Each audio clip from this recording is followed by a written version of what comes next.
Olá, bom dia, graça e paz, Deus abençoe a todos.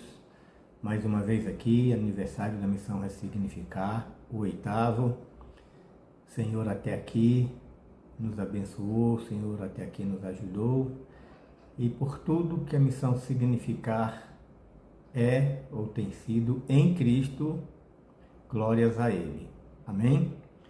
E hoje eu estou aqui para poder fazer menção de uma palavra que muito me tocou, que foi a palavra ministrada pelo pastor Cleito alguns anos atrás, cujo título é Vós sois sal? E aí ele nos trouxe talvez uma das maiores características do sal. Eu acho que até a maior, que é, eu acho não, eu tenho certeza, que é provocar sede. É interessante que o corpo humano necessita de água. E muitas vezes a gente, quando não sente sede, a gente não bebe essa água, mesmo tendo necessidade. Então a sede, ela vem para isso, para que a gente ingira água. E nós somos sal.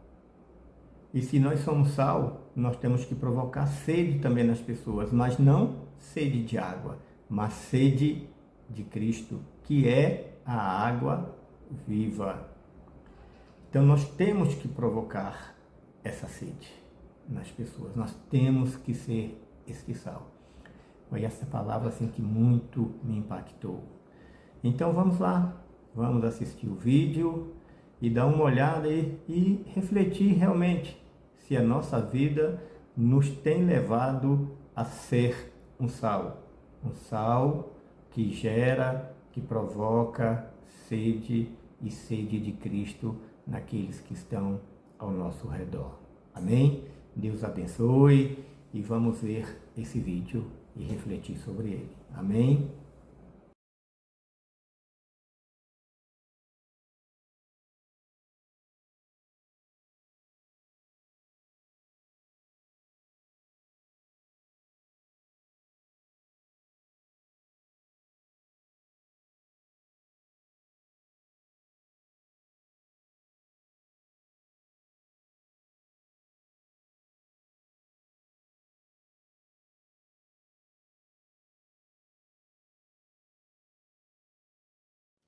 Pegando o gancho do que o Edson falou agora há pouco,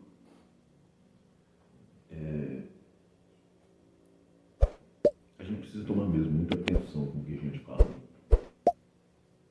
E esse último um ano e meio mais ou menos, vamos colocar 2 anos, eu descobri que o crente não gosta de ouvir não.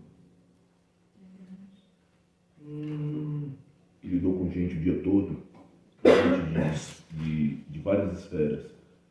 Aí as pessoas chegam para mim e falam assim: pastor, você pode fazer tal coisa assim para mim amanhã? Não, não posso. Sinto muito, não posso. E as pessoas ficam esperando que eu minta, que eu invente uma história do porquê que eu não vou poder. Não, mas você não faz nada, você não... Aí começa: sim, mas eu disse que eu não posso. Eu falei isso um dia desse em casa. Samuel Neto chegou e perguntou: você pode me levar na escola amanhã? Não. Aí ficou parado assim, primeira vez que ele ouviu um nome boi. Só que ele fica parado esperando eu dizer o porquê não. E muitas das vezes eu não quero falar o porquê do não. Eu só digo não, lamento, não posso, pronto. O irmão perde a fé, ele sai da igreja, ele me taxa como vagabundo, qualquer outra coisa, mas ele quer que eu dê algum jeito de dar para ele um sim, quando a resposta dele, quando o que ele quer, quando o que eu tenho para ele, perdão, é um não e não. Um sim que ele tanto almeja, que ele tanto deseja. Então, importante a gente cuidar do que a gente fala. Importante a gente sustentar o que a gente fala. Porque se eu for depender da opinião de muito outro acerca da resposta que ele precisa de mim, que muitas das vezes é um sim, e tem que ser de imediato, eu gosto de brincar no que diz respeito a isso. Mas se eu deixar, tem pessoas que me ligam 3 horas da manhã para poder fazer uma oração no quarto do cachorrinho dele, que o pata. E muitas das vezes a resposta daquilo ali é não. Mas ele não consegue lidar com esse não. Primeiro, você tem que falar o não, quando o que você tem que falar é não. E segundo, a pessoa do outro lado ouviu não, quando a única resposta que você tem para ele naquele momento é não. E muitas das vezes eu não tenho condições de Ah, mas tenta. Eu já disse não. Você não tem como ver. Eu já disse não. E não tem sido fácil lidar com isso. Porque sustentar esse não, quando não é não, receber um monte de nome de tanta coisa, né, não faz sentido. Eu quero continuar falando sobre as estruturas da nossa identidade, dar sequência naquela ministração que nós tivemos aqui mesmo, há uns 15 dias atrás. Nós falávamos sobre aquela estrutura em Refidim. E o texto dá um grito dizendo que os irmãos, quando chegaram ali, eles tiveram sede, mas a sede que eles tiveram é uma sede de água. Especificamente falando, uma sede exclusiva de água. E nós corremos em alguns textos, e vale a pena lembrar que aquilo lá foi apenas um rascunho. A gente precisa aprofundar muito naquilo para a gente poder chegar. E nós vimos que o Senhor deseja que nós tenhamos uma sede, mas uma sede aplicada ao que diz respeito à palavra. Nós precisamos deixar de ser medianos no que diz respeito à palavra. A gente deveria ter muito mais responsabilidade para com a palavra, ter a palavra como prioridade na nossa vida. Vou usar uma frase ontem que vale a pena repetir aqui. Uns confiam em carros, outros em cavalos. Se a sua confiança está em carro e em cavalo, alimente seus cavalos, dê manutenção nos seus carros, que a sua confiança está nela. A gente precisa aprender a andar pela palavra. Se a nossa confiança é o Senhor, nós precisamos aprender a andar e viver a totalidade da palavra. E no que diz respeito à nossa identidade, a Bíblia diz muitas coisas a nosso respeito, que nós deveríamos inserir isso como identidade nossa, em verdade, e caminhar nisso. E eu escolhi o texto de Mateus capítulo 5, um pedacinho do versículo número 13, e eu não vai ter, vamos ler o versículo anterior, vai ser só um pedacinho do versículo 13 mesmo dessa vez, para te frustrar.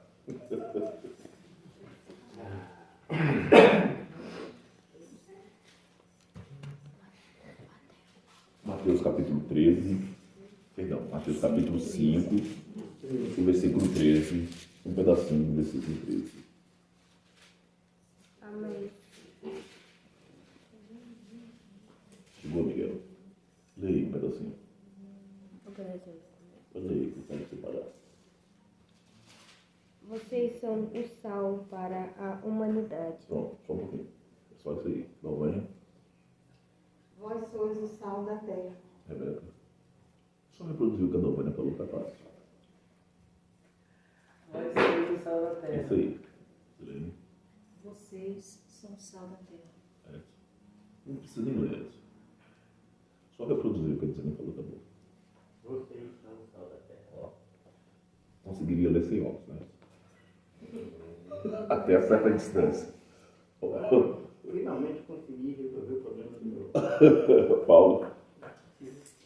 Vós sois o sal da terra. Vós sois o sal da terra. Vós sois o sal da terra. Dê uma glória a Deus que ela falou. Aleluia! Glória a Deus! Não, pode terminar o culto, Já é a segunda vez. Segunda vez. Glória! E dessa vez sem pressão. Aleluia! Não, podia merecer um bis. Fala de novo, Sara, por favor. Hã? Fala de novo, por favor. Vós sois o sal da terra. Duas vezes.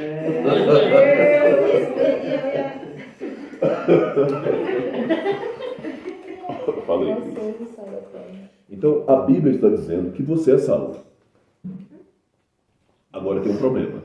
Você é ou não?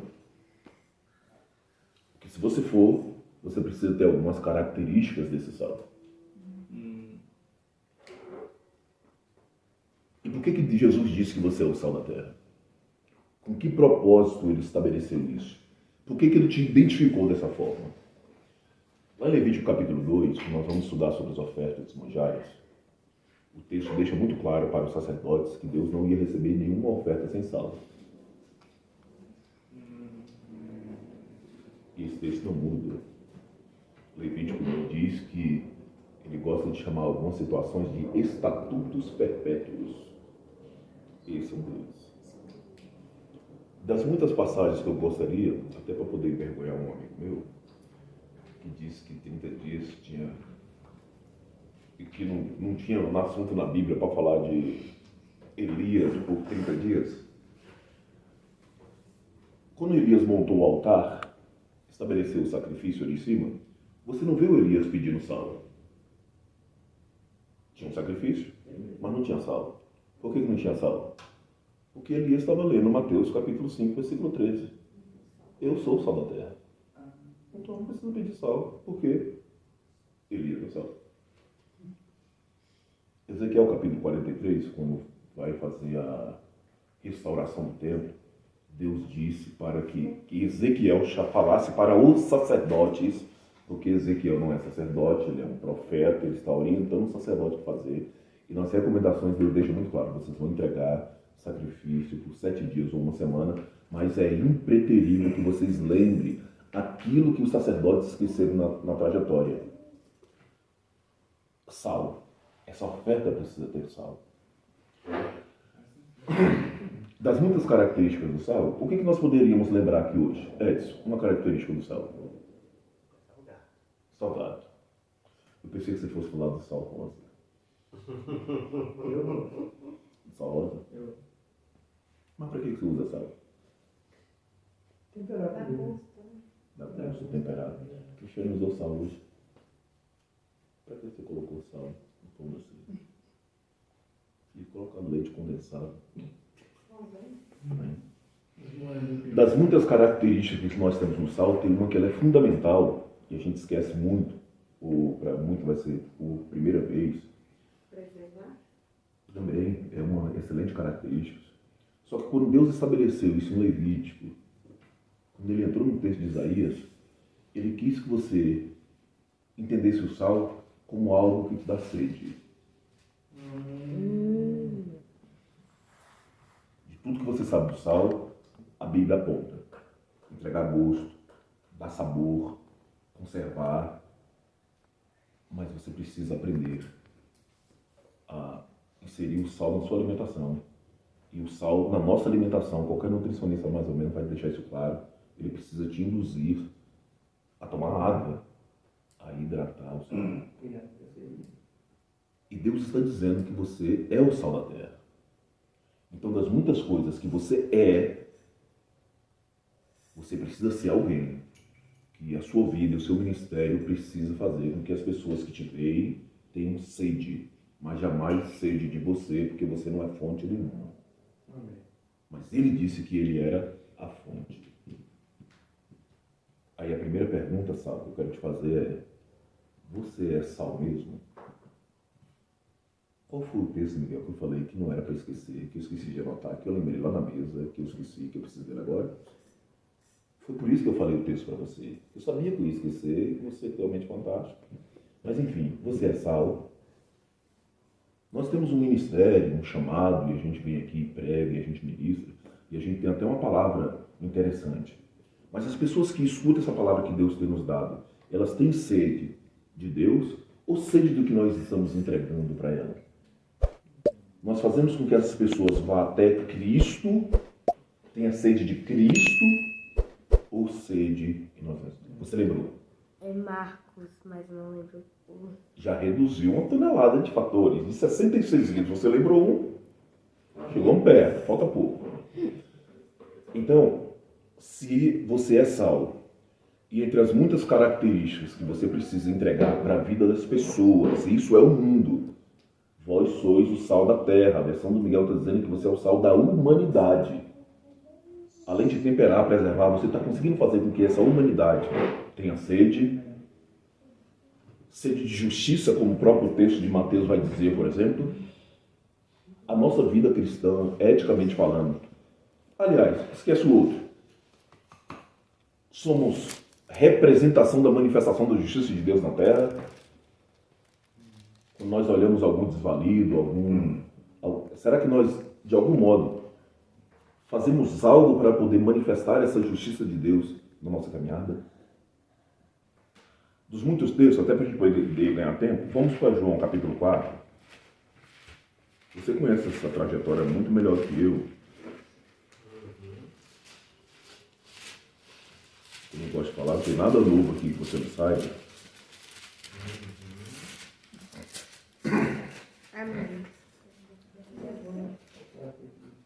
4:4 em diante.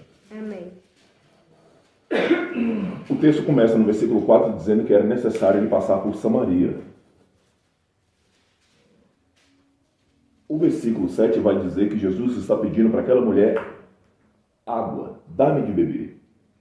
A mulher no versículo 9 diz, ela se identifica como samaritana, identifica Jesus como judeu e questiona por que ele está pedindo água para aquela mulher. Aí o versículo 10, Jesus diz assim, se tu conhecer o dom de Deus, e quem é que te diz, dá-me de beber, tu lhe pedirias e ele te daria água viva. Era isso que nós deveríamos estar inserindo como sede nas pessoas que nos observam, com as ministrações que nós estamos fazendo, com toda a estrutura que nós temos como missão, com a estrutura que nós temos como família, dentro dessa realidade de amizade que nós temos. Fazer com que as pessoas tenham sede. Não necessidade ou dependência de nós, mas sede do Cristo, sede da palavra que é o nosso Senhor. E aí eu vou continuar perguntando, você é sal mesmo? Porque a Bíblia está dizendo que você como cristão deveria ter essa identidade, ser sal. E se você não é sal, eu sinto muito te informar isso. A Bíblia não erra. Se a Bíblia está dizendo que você é sal e você não é a Bíblia que está errada. É você. É você. Lembrei, Miguel. Capítulo 9. Vamos lá, rápido, antes que eu esqueça. Marcos, capítulo 9.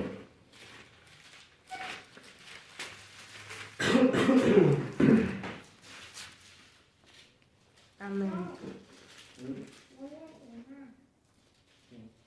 Miguel, não era Marcos capítulo 9, não. É sim, Miguel, só falei para ti. Ver se você está certo. Marcos capítulo 9, a partir do versículo 42. Todos chegaram? Qualquer que se escandalizar de um desses pequeninos que crê em mim, melhor lhe fora que lhe pusessem ao pescoço uma mó de altafona e se fosse lançado ao mar. Se a tua mão te escandalizar, corta. É melhor para ti entrar na vida aleijado do que, tendo duas mãos, ires para o inferno, para o fogo que nunca se apaga. Onde o seu bicho não morre, o fogo nunca se apaga. Se o teu pé te escandalizar, corta-o.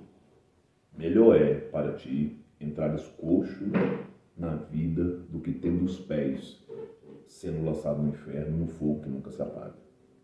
Onde seu bicho não morre, o fogo nunca se apaga. Se o teu olho te escandalizar, lança-o fora. Melhor é para ti entrares no reino de Deus com um só olho do que, tendo os dois olhos, seres lançado no fogo do inferno. Onde o seu bicho não morre e o fogo nunca se apaga. Porque cada um será salgado com o quê? Cada um será salgado com fogo e cada sacrifício será salgado com bom é o sal. Então você é sal? Então você é bom. Você sendo sal, você é bom. Porém, se o sal se tornar insípido, com quem temperareis? Tem sal em vós mesmos e paz com os outros. O texto não está pedindo para você ter paz com os outros e depois ter sal em você mesmo. Porque você é sal. Então, se você for sal, você vai ter paz com os outros. Por que você vai ter paz com os outros? Porque você é sal, o outro vai ter sede, não é sede de você, sede dessa fonte que jorra, como diz lá em João capítulo 6, se você tem sede, vinde a mim. A gente precisa fazer com que as pessoas cheguem a Cristo. Então, essa vida de sal que nós temos aqui, ela necessita impreterivelmente fazer com que as pessoas cheguem a Cristo e não arrebanhar para nós mesmos. E não construir impérios, ministérios aqui, mas fazer com que as pessoas cheguem até Cristo. tão somente a Cristo. Então, a principal característica do sal é, pelo menos ao meu ver, biblicamente falando, fazer com que a pessoa tenha sede. Porque ele é o alimento. Ele, como alimento, ele se conserva. Ele, como alimento, ele se autotempera, por assim dizer. Tem uma medida de Cristo para cada um de nós, segundo a medida da fé, e segundo o que nós nos dispomos em procurá-lo, e ele se permite que nós o encontremos. É o nosso ponto de partida que o texto diz, que a gente precisa ir procurar para que ele se revele. A busca da Cristiane é uma, que é diferente da busca da Dalvânia, que é diferente da busca da Rebeca, que é diferente da busca do Edson, e por aí vai. Agora não pode a Cristiane buscar 3, a Dalvânia buscar 7, Deus se revelar 20 para a Cristiane e 2 para a Dalvânia. Porque o próprio texto está dizendo que, segundo a nossa busca, ele se revela. Que tipo de sal nós somos? Que característica é essa que, como sal, nós temos dentro de cada um de nós? Eu quero pegar um texto do livro de Jó, capítulo 24, e pedir, pelo amor de Deus, que você não se identifique com isso. Eu vou ler um pedaço, você anota para poder fazer a leitura dele toda.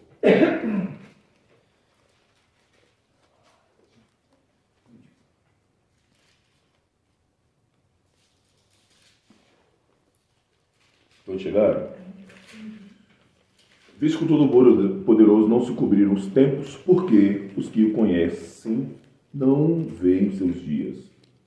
Até os limites removem, roubam os rebanhos e os apacentam. Do órfão levam um jumento, tomam em penhor o boi da viúva. Desviam do caminho os necessitados e os pobres da terra juntos se escondem.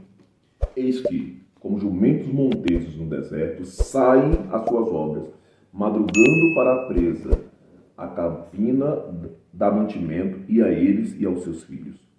No campo cegam seu pasto e vidimam a vinha do ímpio. Ao nu fazem passar noite sem roupa, não tendo ele coberta contra os frios. Pela chuva das montanhas são molhados, e não tendo refúgio abraçam-se com as rochas. Ao órfãozinho arrancam-lhe os peitos e tomam o penhor do pobre. Fazem com que os nus vão sem roupa e os famintos tiram as espigas. Preste bem atenção no versículo 11. Dentro das suas paredes, espremem azeites, pisam os lagares e ainda têm sede. Eu acredito que nós somos esse tipo de sal. Com o péssimo evangelho que nós vivemos, com a péssima busca que nós temos, com essa vida de oração pífia que nós levamos, com esse ajuntamento interesseiro que nós temos, as barganhas que nós queremos fazer com Deus. É triste revelar isso, mas não há sinceridade em nossos corações. É triste revelar isso, mas as Escrituras revelam quem nós somos no dia a dia. Nós somos interesseiros. Ao redor dessa mesa, no ajuntamento do qual nós estamos aqui hoje, há interesses ocultos. Nós não queremos cultuar a Deus por gratidão, por amor, por bondade, ou quem dera tivéssemos, no mínimo, um coração grato. Nós não temos. Então, quando o texto de Isaías, e que revelação profunda Isaías teve, quando o texto vai revelar que as pessoas iam ter sede de salvação, olha para o mundo que nós estamos vivendo hoje. Se a nossa vida tem, de algum modo, se comportado como vida cristã e ética para fazer com que as pessoas tenham sede de Deus. Nossa paciência é curta, a nossa boca profere mentiras, enganos, trapaças. Quem dera o Senhor revelasse os nossos passos, as coisas que nós andamos fazendo às escondidas. Imagina agora, eu assisti um filme um dia desse, que a pessoa pensava e o outro ouvia o pensamento da outra pessoa. Fala agora. O Paulo estava falando aqui agora que as pessoas chamam a gente de apalcentador. Eu estava explicando a etimologia dessa palavra com o Miguel. E aí, até não tenho um problema em falar isso, nós estávamos na igreja da pastora Cleonice, e num determinado momento eu perguntei para os irmãos quem foi que ficou com raiva de mim, eu, pelo que nós estamos trazendo, descortinando da palavra aqui. 103% da igreja, que só tinha 100% que levantou a mão. Isso é comum. Isso é normal. Isso nos identifica. Nós não temos sinceridade em nosso coração para com Deus.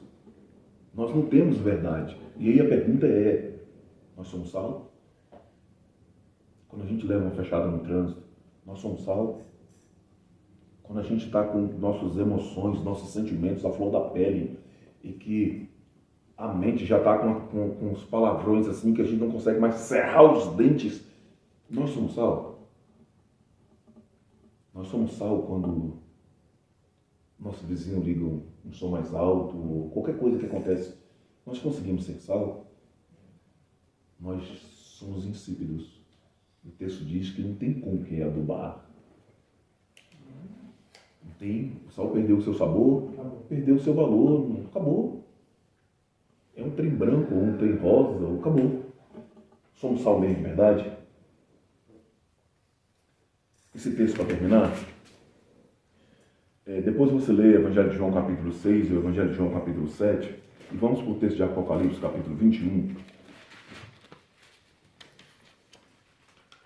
Quase o último capítulo da Bíblia.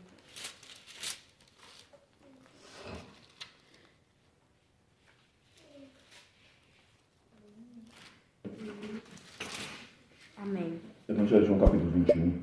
Vi um novo céu e uma nova terra, porque já o primeiro céu e a primeira terra passaram e o mar não existe. E eu, João, vi a cidade santa, a nova de Jerusalém, que de Deus descia dos céus, adereçada como uma esposa ataviada para o seu marido. E ouvi uma grande voz do céu que dizia: eis aqui o tabernáculo de Deus com os homens, pois com eles habitará, e eles serão o seu povo, e o mesmo Deus estará com ele e será o seu Deus. E Deus limpará dos seus olhos toda lágrima, e não haverá mais morte, nem pranto, nem clamor, nem dor, porque já as primeiras coisas são passadas. E o que estava sentado sobre o trono disse: eis que faço nova todas as coisas. E disse-me: escreve, porque essas palavras são verdadeiras e fiéis. E disse-me mais: está cumprido. Eu sou o Alfa e o Ômega, o princípio e fim. Quem quer que tiver sede, de graça lhe darei da fonte da água da vida.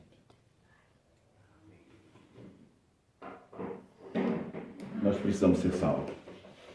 E o resultado da nossa vida como sal nessa terra é fazer com que esse fato e essa verdade se cumpra na vida dos nossos irmãos. Eu não acho ruim você se preocupar com a sua vida, se preocupar com a sua coisa, com as suas coisas. Ótimo, concordo. Mas existe algo nas Escrituras e na nossa vida cristã que precisa apontar o cuidado para com a vida do outro. Se você é salvo, aprenda a dispersar sede nas pessoas, não de você, porque você não é fonte, mas fazer com que essas pessoas sejam caminháveis até Cristo. Quero terminar com isso. Aquela mulher do Evangelho de João 4 teve coragem de abandonar o seu cântaro para ser sal naquela cidade e trazer toda aquela cidade aos pés do Messias. Não será ele o Cristo? Quando é que nós seremos sal de verdade?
louvamos, te agradecemos, bendizemos seu santo nome.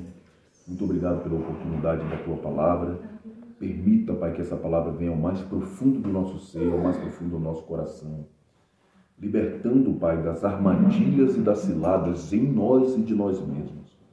Eu creio, Pai, que em nós não há essa estruturação de esferas malignas nos interrompendo ou tentando nos impedir, mas nós mesmos, Pai, como inimigo primários e responsáveis que somos, que não queremos andar e nos deleitar na Tua verdade e na Tua palavra. Permita, Pai, que seja despertado em nós a fé para poder caminhar, Pai, em busca dessa água extraordinária que é o Teu Filho manifesto na Tua palavra para a glória do Teu santo nome. E que Ele nos lave, que Ele nos sare, que Ele nos limpe, que Ele nos congregue para Ti. Que a nossa vida, Pai, como sacrifício no altar, possa de algum modo, Pai, salgar essa terra, salgar a humanidade e levá-los cativo a Cristo, para que, para a glória do Teu santo nome, possam encontrar essa fonte inesgotável, Pai, de tudo que Tu és, para a glória de Ti mesmo. Nós te agradecemos, Pai, por essa casa, por esse lar que nos recebe, e te pedimos que Tu venhas fazer cada vez mais presente para a glória do Teu santo nome. É em Cristo que nós oramos e agradecemos. Amém. Amém. Amém.